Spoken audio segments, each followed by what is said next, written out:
brother and sister discover a frightening ceremony at the isolated house of their new foster mom. Get ready to relive the adventure as we recap the story of horror film today. Bring Her Back, production year 2025.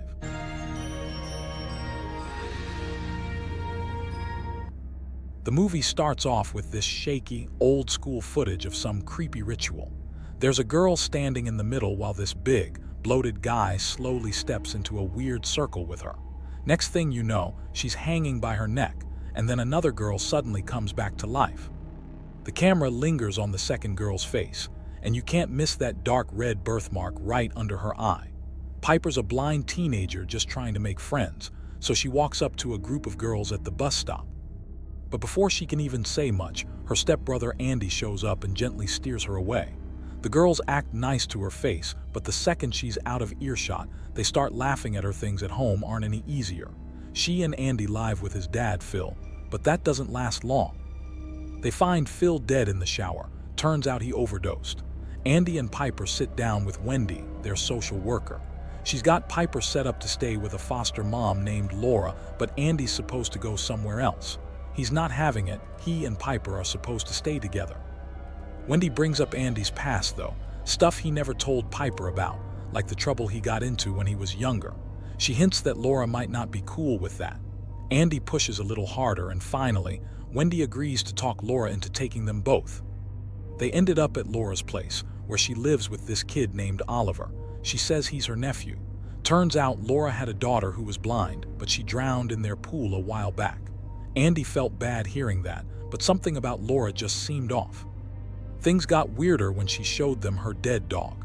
Yeah, she'd kept the body around Andy, and Piper wandered to the back of the house and saw a kid standing in the empty pool, squeezing a cat so hard it was yowling in pain. Laura came running when she heard the noise and snatched the cat away. That's when Oliver finally turned and looked straight at Andy. The way he stared was intense, and that mark under his eye, just like the girl in the video. So Piper asks what Oliver looks like, and Laura straight up lies, saying he's this adorable little kid with curly hair. But that couldn't be further from the truth. Then Laura measures the stature of all of them, which Andy finds very strange. Next, she's giving Piper her daughter's old room and sticking Andy in the one right next to hers. While Andy's chatting with his friends, he gets this creeping feeling Laura's eavesdropping. And sure enough, when he gets up to grab something, she snatches his phone and starts scrolling through his messages. And this thing makes Andy very angry, and he even tells Laura that there is no need to touch my things from now on. As evening rolls around, Laura brings Oliver downstairs with her. Laura watches the video of the cult ritual from the beginning.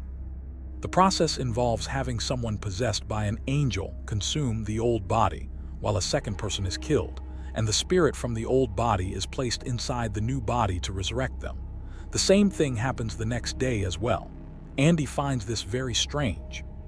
Then there's Andy waking up that same morning to find his bed soaked. He's totally confused because he's never had that problem before. When he hops in the shower to clean up, the sound of the water hitting the tiles suddenly brings back memories of his dad. And just like that, he's freaked out all over again. The day came for Andy and Piper's dad's funeral. Laura told Andy to kiss his father goodbye, so he leaned in and pressed his lips to Phil's forehead. But Laura wasn't satisfied. She nudged him to kiss his dad on the lips instead. Then she did the same, lingering a little longer. After that, she snipped a lock of their dad's hair. That night, Laura gets Andy and Piper drunk as they have a little dance party. Once Piper crashed, Andy and Laura stayed up talking about some heavy stuff. Laura opened up about Kathy drowning in the pool outside the house and how losing her messed her up. Andy admitted Phil was abusive toward him and said the only time he ever felt like he had a real family was when he married Piper's mom. He also mentioned he never told Piper about the abuse because he didn't want to ruin her image of the guy. After Andy went to bed, Laura did some weird stuff. She peed in a cup and dumped it on his pants while he was asleep, probably to make him think he wet the bed. Then she unlocked his phone and deleted all the pictures of Oliver. Later, when she gave Oliver a bath, his eyes suddenly turned bright red. Andy woke up the next morning and saw the bed was wet again. It freaked him out a little. Why was this happening every single day now? He grabbed his clothes and headed downstairs to wash them, but Laura just pretended not to notice, acting all clueless when she saw what he was carrying. Worse, she and Piper would just laugh at him, making him feel even more embarrassed. He really wanted to just take a normal shower, but every time he stepped into the bathroom, he kept seeing his dad. It messed with his head so bad that he'd rather wash up under the garden tap outside than deal with that. Andy notices Oliver staring at him from the window across the garden. Then, out of nowhere, a fly buzzes right in front of Oliver's face. Without missing a beat, Oliver smacks it dead with his hand and pops it in his mouth. Andy was home with Oliver, trying to get him to write something down on paper. When he thought the kid might be hungry, he took him to the kitchen and sliced up some fruit. That knife he used, Oliver grabbed it in this weird, clumsy way. Andy stepped out to grab something from the shed, and next thing he knew, Oliver was chewing on the knife along with the fruit, cutting up his mouth. Andy yanked the knife away and rushed him to the hospital, but as soon as they crossed that big white ring around the house, Oliver started writhing in pain, his skin looking all burned and blistered. Laura showed up right then and tore into Andy, saying he messed up big time by taking Oliver outside. She dragged him down to the basement, pulled up some creepy ritual video, and started doing the same thing to Oliver. Andy freaked out even more when he spotted that bloody knife. Andy sees that he only wrote "bird" on the paper. Andy enters Oliver's room to check on him, and Laura comes out yelling at him. "Go away," she tells him. "You can't break into this place or take him anywhere. That's my job." Then we see her play her creepy role as guardian, rubbing his head in circles and whispering strange words to herself. It's like some kind of black magic trick. As night falls, Laura takes a lock of Andy's father's hair, which she cut earlier, and puts it directly into Oliver's mouth. Andy was still trying to get over his fear. He goes to the washroom and turns on shower, but when he thought he saw Phil's ghost walk past, muttering something about "she'll die in the rain," his mind instantly went to Piper. Freaking out, he lost his footing, smacked his head, and next thing he knew found himself in the hospital. He notices it is raining and he begins to worry about Piper, which he expresses to Laura. Upon returning home, Laura deliberately took Piper for a walk in the rain, completely ignoring Andy. They ended up playing together, and for a moment, Laura recognized her daughter in Piper. She even gave Piper her old clothes and asked, "Do you want to stay with me forever? Maybe even call me Mama," she made it very clear. Andy would be 18 in 3 months, and then he would be legally eligible for custody. She wanted to choose Piper, but Piper chose Andy instead. Laura's face contorted in anger, but she held herself together with a gentle, forced smile and said, "As you wish, sweetheart."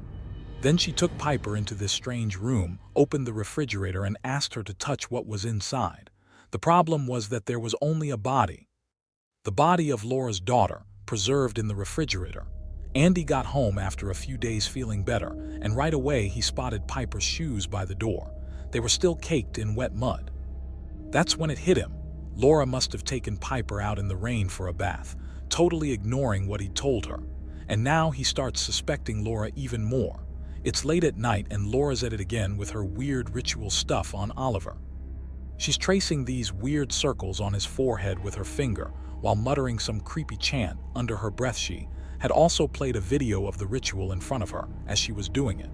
And then Oliver's eyes turn completely red as if some demon has entered them.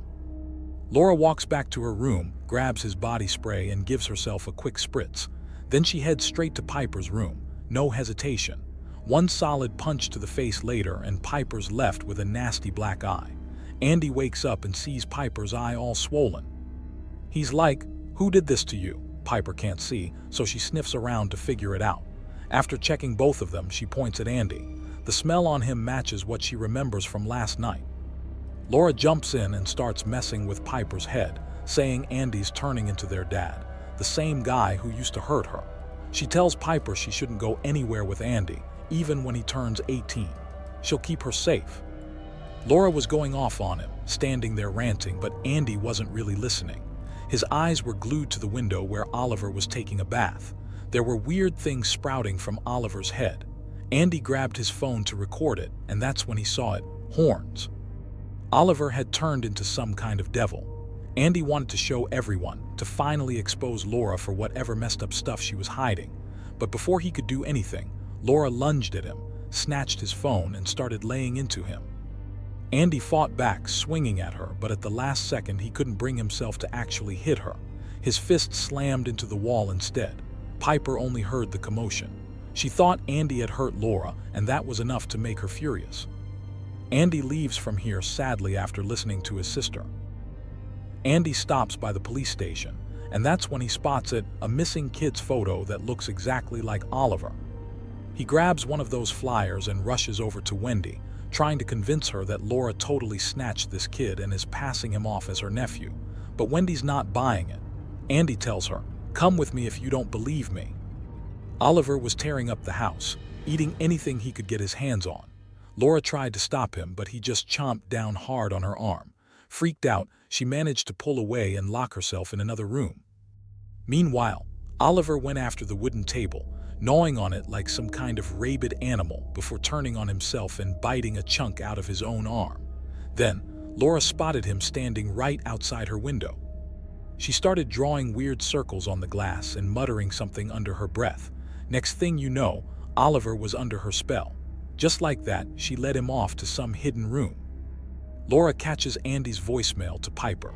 He's telling her he loves her like a brother and trying to warn her about Laura. Knowing he and Wendy are on their way, she panics and starts cleaning up Oliver's mess in a hurry. She puts on this whole act like she just stepped out of the shower, all casual. Wendy walks in and doesn't notice anything off at first, but Andy heads straight for Laura's shed and finds Oliver there with Kathy's body. Then Wendy spots the blood on Laura's arm and finally gets that something seriously wrong. Laura drops the nice girl act and starts babbling about how they can bring her back. Andy yells for Wendy, and when she sees what's in the shed, it's pure horror. They try to bolt for help, but Laura rams them with her van. Wendy gets hit bad and Andy's left messed up. Laura doesn't stop there though. She drowns Andy in a puddle. Piper was looking everywhere for her brother Andy when Oliver suddenly appeared in front of her. She reached out trying to feel his face to see if it was Andy. Just then, Laura came in and asked what she was doing there. Piper screamed that Laura had lied to her.